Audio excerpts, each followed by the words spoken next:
At the airport, U.S. Marine Mike says goodbye to his girlfriend Jenny before flying to North Africa for a special mission.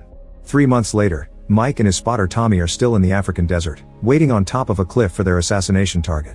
Eventually they see two groups of people approaching from opposite directions. One group is coming on foot while the other is a convoy full of armed vehicles. The groups meet in the middle and Tommy plus his commanding officer in the radio urge Mike to take the shot, however he hesitates. It looks like a sweet reunion between families, not like a terrorist making business. Then Mike realizes this is a wedding and his target is the groom's father, who is now standing behind the couple. He tells his commanding officer about the situation and gets orders to kill the groom to reach their target at the same time. However, Mike refuses to cruelly kill a civilian and lies to his commanding officer, saying he's lost the target. At that moment a glare off the sniper scope gives off their location to the guards at the ceremony, who immediately open fire. Mike shoots a few bullets back before running away with Tommy while the guards rush to evacuate their boss from the area. Some of the guards start making the way toward Mike and Tommy in their vehicles, so the duo has no choice but to jump and roll down the hill. They run to hide behind a rocky formation and Tommy calls his commanding officer to ask for rescue. However, his GPS has broken and he can't offer their exact position. The enemy is getting closer, so Mike shoots at the hill to make them go in a different direction. Suddenly their enemies leave because they see there's a sandstorm coming. Mike and Tommy decide to use it as cover and walk through it as Tommy makes another call. His commanding officer tells them to reach a village located 5 hours to the west so they can be picked up. Eventually the duo manages to get out of the storm and starts walking under the unbearable desert sun. Tommy talks all the time and shares stories about his son and wife at home, but Mike still doesn't say much. Frustrated, Tommy points out that something is obviously eating Mike on the inside and asks about Jenny, wondering about the possibility of marriage. Mike explains he does want to marry her but he can't yet because it's complicated. Moments later they get a message on the radio explaining that the main team has had complications and the new pickup spot has been chosen, meaning the duo will have to cross the desert to get there.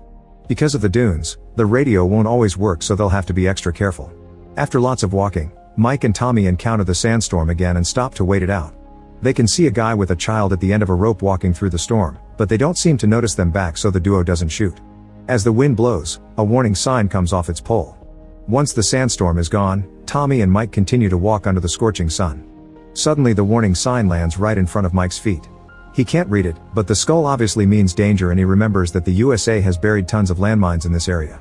However, Tommy thinks Mike is taking it too seriously and explains it's a trick from the locals to keep enemies away from their villages. Tommy also points out that turning back means dying of thirst, so he just keeps going, confident that the sign means the village is near. After a few hours of walking, Mike freezes when he steps onto something, but it's just a little toy soldier. He puts it away in his vest before noticing that Tommy is out of water, so he shares his own. Desperate to keep the mood up, Tommy begins walking backward as he keeps teasing Mike for overthinking things. Suddenly a click can be heard and Mike tries to warn his friend, but it's too late. Tommy takes another step and a landmine explodes. As his ears ring, Mike takes a step towards Tommy, only to hear another click. He freezes in shock as he realizes he's standing on top of a landmine and can't move without activating it. Once the sand from the explosion clears out, Mike can see Tommy has survived but lost both his legs. He can't stop yelling in pain and begging for help, so Mike yells back to calm him down and explain the situation. Under Mike's guidance, Tommy tries reaching for his bag with the radio, but the pain is too much. His mood gets worse when he looks down and discovers he's missing his legs, causing him to freak out. Mike calms him down by reminding him of his family and mentions the medicine injections they carry in their vest. Tommy immediately takes both instead of saving one for later like Mike says. Then Tommy tries for the bag again and this time he reaches it, but unfortunately the radio isn't working. Getting desperate, Mike considers stepping away from the landmine because there's a chance it's old and broken. However, the risk is high and Tommy wants him to live, so he takes out his gun and asks Mike to send his love to his son before self-deleting. Mike yells in frustration and grief, but quickly stops himself as he realizes freaking out may make him fall. Then he starts lowering his body extremely carefully until he's down on one knee and uses his knife to gently move the sand. He finds some round metal under his foot, confirming he's on top of a landmine. Unbeknownst to Mike, a man is watching from afar but leaves without helping. Next, Mike puts together his shoelaces, the strap from his gun, and his axe to create a hook. He throws it a couple of times to try to get the bag but it won't reach far enough. Moving carefully again, Mike stands up and almost falls when throwing the axe, but thankfully he recovers just in time. Now he finally can drag the bag toward him and grab the radio, only to discover the battery is dead and the spare is in Tommy's vest. At least the radio can be sun-powered so he leaves the small panel on the ground to let it charge. Afterward Mike keeps himself busy by going over his supplies. A few hours later the radio finally charges and Mike gets to talk to his commanding officer, explaining the situation and requesting extraction. However, the officer isn't happy about the failed mission, and since Mike doesn't have GPS and has one leg in death's realm already, he isn't considered high priority. The helicopters can't fly because of the sandstorms, so Mike will have to wait 52 hours for a convoy to pick him up. Mike isn't sure he can survive that long, but he has no other choice and starts a timer on his watch. The commanding officer reminds him lots of mines are old and broken and that there's a trench technique to survive this problem. However, the communication cuts off before he can finish explaining. A few hours later, Mike eats some of his rations, noticing he doesn't have much left. Suddenly the sandstorm starts approaching again, so Mike quickly covers his face, grabs his things, and bends over to wait as still as possible against the wind. His body trembles a lot, but Mike is strong and gets through it without activating the landmine. Once the storm has passed, Mike looks around and discovers the wind pushed Tommy's body right next to him. After covering his friend's face with his hat, he opens the vest pocket and finds a picture of Tommy's family. He takes a minute of silence and puts it back before finally grabbing the battery. Unfortunately, the wind has blown the bag too far and now he doesn't have access to the radio. The depressing irony makes Mike laugh. As time passes, Mike can't do anything but wait.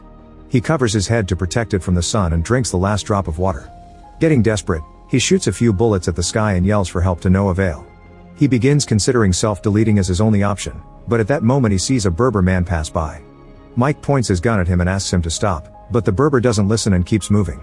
Thinking he may not speak English, Mike makes exploding noises to indicate this is a landmine area. However, the Berber just mocks him. Then the guy starts walking toward Mike in a zigzag pattern. Suddenly he asks why Mike is stuck, revealing he understands English. Mike explains the situation as he continues to ask for water and the radio. However, the Berber mocks him for not moving. He does take his flask but doesn't help with the radio. He just leaves while ignoring Mike's yelling and questioning if his weird movements help him avoid mines. Hours later, Mike forces himself to pee in a bag to drink. He barely takes a sip before a little girl shows up, running toward him in the same zigzag pattern. She gives him his flask full of water and Mike drinks as he guesses she's the Berber man's daughter. Then the girl takes out a toy soldier from her bag and Mike shows her the one he found in return, so she uses both to represent him and Tommy. Without using words, she pushes the toy to tell Mike he needs to move on. Mike says he can't move and starts yelling for the radio without meaning to, so the girl just leaves. Later, as the sun starts to go down, Mike plays some songs on his phone and starts a fire. He can hear animals howling in the distance, so he distracts himself by looking at pictures of Jenny on his phone and watching a video she specially made for his departure as a good luck charm. Eventually the fire goes off and Mike falls asleep while looking at his watch. His father appears in front of him and punches him, triggering a memory of the abuse he suffered as a child. This causes him to wake up right before he falls. Then Mike tries to restart his fire, but at that moment he hears the growling of wild dogs coming closer. He starts shooting in the dark, but none of his bullets hit. Deciding to risk using the flashlight, he discovers one of the wild dogs is taking away Tommy's bag and there's another walking toward him. After changing guns, he opens fire again, hurting the dog. As the creature steps back, it activates a landmine, and the resulting explosion scares the pack away. The next day the Berber visits Mike again, calling him a lucky man for surviving so far. The Berber explains he doesn't know where the landmines are and he just walks like that to get better chances. He thinks Mike is afraid of moving on physically because he isn't able to do it in his soul and asks why Mike became a soldier, to which Mike answers that he had no reasons to stay anymore. At least this time the Berber brings over the radio and Mike quickly changes the battery, but it still won't work. Then the Berber grabs Mike's face and tells him to be a free man. This causes Mike to hallucinate the man as Tommy telling him to live, but once he blinks the Berber is far away. A few hours later, Mike cuts his boot because his foot is red and swollen. He also uses his knife to kill a scorpion. Eventually the heat becomes too much and he takes off his vest. It's clear that the whole experience it's affecting him mentally. He starts seeing hallucinations and interacts with them as if they were real by yelling at them, punching them, and even shouting in frustration. Every time this happens a clicking sound can be heard. He even sees Tommy's body standing up and announcing they're going home, but he quickly disappears.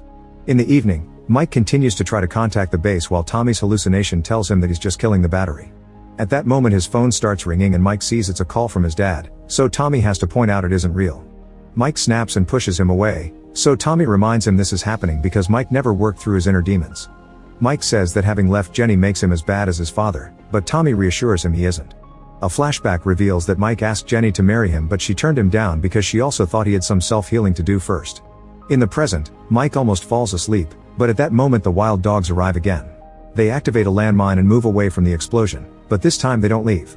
Mike shoots in the dark ahead of him, only for Tommy to warn him to watch out. Suddenly a dog approaches him from the side and bites his arm, so Mike shoots it.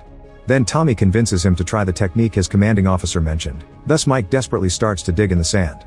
Unfortunately the dogs jump on him to attack and push Mike away before he can finish the trench, causing the landmine to explode and hurt him. As he falls dead, Mike blinks and realizes the explosion was a hallucination, but the dogs are truly attacking. Determined to survive, He grabs his knife and starts killing them one by one, getting several bite wounds in the process. During the fight, he keeps thinking about the times he was punched in the past. By morning time, all the dogs are dead and Mike has survived. At that moment the radio finally activates and Mike learns that the convoy is delayed because of an attack, so he'll be picked up in 17 hours. Knowing the chances of survival are low, the base connects Mike to Jenny, and he immediately begins apologizing for destroying everything he touches while seeing her in front of him. The communication ends before Jenny can reply and Mike finally passes out, but he's caught by the Berber just in time. While the man puts an ointment on Mike's wounds, he explains a landmine took his leg, showing his wooden one. He had been very scared in the hospital, but a nurse showed him enough sympathy to help him keep going and eventually she became his wife. Then the Berber makes Mike drink some medicine, warning him it'll help with the pain but will also make the hallucinations worse. Mike mentions the little girl, but the Berber reveals he was the one who brought him the flask. He only has 3 sons now because his daughter died when the landmine took his leg. They used to gather landmines together to sell them to guerrillas, and the girl was very good at retrieving the landmines by replacing them with old cans. The Berber thinks he isn't as lucky as Mike, but at least he's free because he learned to move on. Afterward the man leaves, and Mike sees his daughter walking by his side. Suddenly the medicine kicks in and Mike watches the walls of his childhood home come out of the ground. He opens the door and his child self appears watching his father being extremely violent to his mom. When his dad noticed him, he said he'd teach him to be a man and punched him too. The hit causes Mike to return to reality for a second only for the flashbacks to quickly start again. He sees his happy life together with Jenny, but a clicking sound interrupts with a memory of his mother in a hospital bed. Mike had escaped his house in fear and left his mother with his father, which resulted with her in the hospital. Another memory shows Tommy and Mike at a bar watching how 2 men are harassing a waitress, who turned out to be Jenny. Furious, Mike came to her defense and began beating the guys up with lots of pent-up aggression. The hallucinations mix again and his dad reappears to punch him. Mike's mind changes between the desert and the memory of his mom dying in the hospital, which makes him feel guilty to this day. It's the Tommy vision that finally makes him snap out of it to warn him the convoy is coming. A voice in the radio is also trying to contact him, but Mike's dry throat can barely speak. He tries waving a hand, but he's too far to be seen. Then Tommy reminds him of the smoke grenade and when Mike is about to grab it, he's suddenly shot by an enemy hiding in the dunes. Thinking about Jenny as encouragement not to give up, a bleeding Mike bends over and finally grabs the smoke grenade, but before he can activate it, the enemy shots again and causes him to drop it. Memories of arguments with Jenny and his departure fill his mind as Mike fires back, shooting as many enemies as he can before running out of bullets. His father appears again and Mike remembers his mother telling him to let her go. Confused and overwhelmed, Mike points his gun at his father, who encourages him to do it. However, he thinks of Jenny and how he asked her out after the fight at the bar, so he decides to be good for her and not shoot. His father hugs him at the same time he remembers a hug from Jenny, helping him to finally move on. The convoy won't stay much longer and the grenade isn't close enough. Mike remembers the Berber's words and carefully steps away from the mine, but nothing happens. Shocked, he digs out the mine only to discover it was one of the girl's cans all along. Inside the can, he finds a toy soldier. Mike laughs in relief and finally gets the grenade, activating it just in time for the convoy to find him and rescue him. Sometime later, a healed Mike returns to the USA and reunites with Jenny, ready to start a better life for her. Make sure to subscribe and turn on notifications so you can watch more videos like this. Thanks for watching.